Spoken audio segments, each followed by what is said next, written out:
नमस्कार दोस्तों, स्वागत है आप सभी का हमारे चैनल शेयर मार्केट में। मैं हूं आपका दोस्त नवी और यहां पर बात करेंगे ओलेक्ट्रा ग्रीन टेक लिमिटेड के बारे में।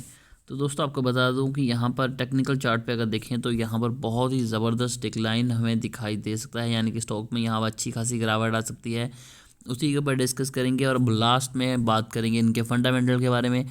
तो अभी अगर बात करें तो 509 रुपये के ऊपर स्टॉक ट्रेड कर रहा है। पिछले अगर 5 दिनों की बात करें तो 6% के नेगेटिव रिटर्न है। पिछले एक मंथ में तकरीबन 10% के नेगेटिव रिटर्न है। 6 मंथ में 11% के नेगेटिव रिटर्न है। पिछले एक साल की बात करें तो 39% के नेगेटिव रिटर्न है। मैक्स चार्ट अगर आप यहाँ पर देखें तो स्टॉक ने जो अपना हाई बनाया था 800 तकरीबन 866 रुपये के आसपास, उस वहाँ से अगर अभी तक की बात करें तो स्टॉक ने तकरीबन हमें 40 से 45% की गिरावट दिखा दी है, जो कि एक बड़ी गिरावट हम कंसीडर कर सकते हैं। मैक्स चार्ट देखिए एक डेड जोन में चल रहा था स्टॉक। 2017 के बाद तेज़ी आई थी, उसके बाद 2020 में क्रैश हुआ। उसके बाद से स्टॉक ने बहुत ही ज़बरदस्त रिटर्न निकाल के दिए। एक स्टॉक जो ऐसा 50 रुपये के आसपास ट्रेड कर रहा था उसने 1000 प्लस सारा रिटर्न निकाल के दिए। तो यहाँ पर डिक्लाइन तो आना बनता ही था। अब चलते हैं टेक्निकल चार्ट के ऊपर। तो ये है 5 मिनट का 5 मिनट के चार्ट के ऊपर आप यहाँ पर देख सकते हैं एक लाइन गई हुई है, लेकिन जैसे हम इसे शिफ्ट करते हैं डे चार्ट के ऊपर आप तक सारी पिक्चर क्लियर हो जाएगी। आप यहाँ पर क्लियरली देख पा रहे हैं।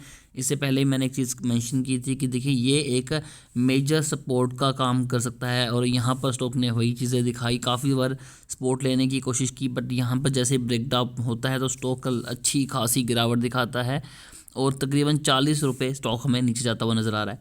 अब अगर देखें तो यहाँ पर हल्का फुल्का हमें एक वापस से सपोर्ट लेने की रेजिस्टेंस फील करने की तरफ जाता हुआ, ऊपर की तरफ जाता हुआ, लेकिन यहाँ पर मुझे लगता है कि ये रीटेस्ट करने आया। यहाँ से रीटेस्ट करने के बाद स्टॉक में वापस से एक लंबी गिरावट आपको दिखाई दे सकती है। इनकेस अगर ये इसे ब्रेक करके ऊपर जाता है तो डेफिनेटली बाइंग कर सकते हैं, लेकिन अभी यहाँ पर बाइंग करना एक बड़ी बेवकूफ़ी साबित हो सकती है। यहाँ से स्टॉक के नीचे जाने के चांसेस भी बन रहे हैं, तो इस चीज़ का ध्यान रखिएगा। तो अभी अगर आप फ्रेश एंट्री लेने के बारे में सोच रहे हैं तो बिल्कुल भी एडवाइसेबल नहीं है, अभी वेट कीजिए। अब चलते हैं कंपनी के फंडामेंटल। देखिए ये तो होगा टेक्निकल पे हम थोड़े टाइम के लिए थोड़े टाइम फ्रेम के लिए हम यहाँ पर एडजस्ट कर सकते हैं कि हाँ हमने 1-1.5 मंथ 15 दिन 20 दिन स्टॉक ट्रेड करना है तो क्या करें, या फिर हमने शॉर्ट टर्म के लिए इंट्राडे ट्रेडिंग करनी तो करें। लेकिन अगर लॉन्ग टर्म में हम शिफ्ट करेंगे तो डेफिनेटली फंडामेंटल भी कंपनी के देखने पड़ेंगे। तो अब चलते हैं कंपनी के फंडामेंटल के ऊपर।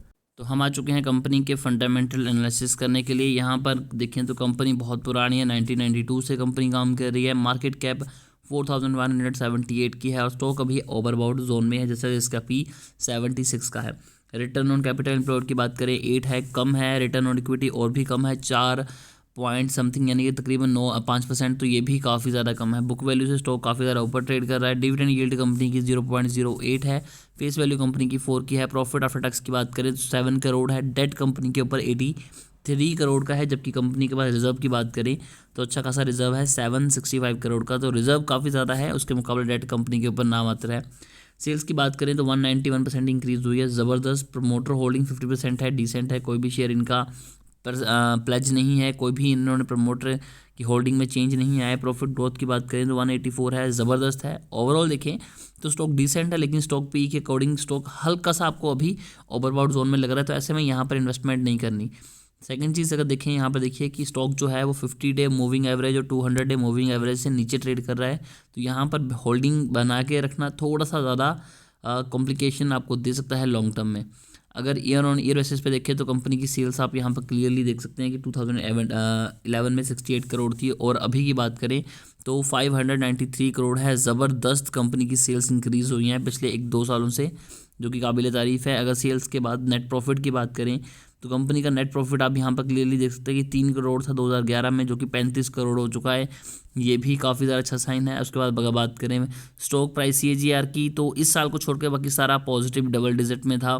कंपाउंड प्रॉफिट ग्रोथ की बात करें तो डबल डिजिट में हमें नज़र आ रहा है पिछले 10 सालों का। कंपाउंड प्रॉफिट सेल्स की बात करें तो अगेन डबल डिजिट में नज़र आ रही है। उसके बाद रिजर्व की बात करें तो देखिए कंपनी का रिजर्व लगातार इंक्रीज़ हो रहा है 2011 से, यानी कि कंपनी अपने खाते में ज़्यादा से ज़्यादा पैसे को स्टोर कर रही है। कंपनी के पास अच्छा खासा रेवेन्यू जनरेट हो रहा है, जो कि एक अच्छा साइन है। देन बात करते हैं एसेट्स की, तो आप देख सकते हैं कि 2011 में 160 करोड़ के एसेट्स थे, जो कि अब बढ़कर 1190 करोड़ के हो चुके हैं, यानी कि कंपनी के एसेट्स लगातार इंक्रीज़ कर रहे हैं।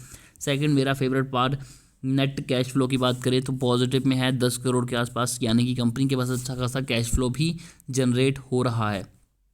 ओवरऑल अगर बात करें रिटर्न ऑन कैपिटल एम्प्लॉयड की, तो पिछले कुछ सालों के मुकाबले कम हुआ है बट डिसेंट है। ओवरऑल डिसेंट स्टॉक है, अच्छा है। कुछ कमियां हैं, जैसे कि अगर यहाँ पर प्रमोटर होल्डिंग की बात करें तो देखिए 2019 में 60% के अराउंड थी, जो कि अब 50% हो चुकी है, यानी कि 10% इन्होंने अपनी होल्डिंग कम की है, तो ये एक इशू हो सकता है।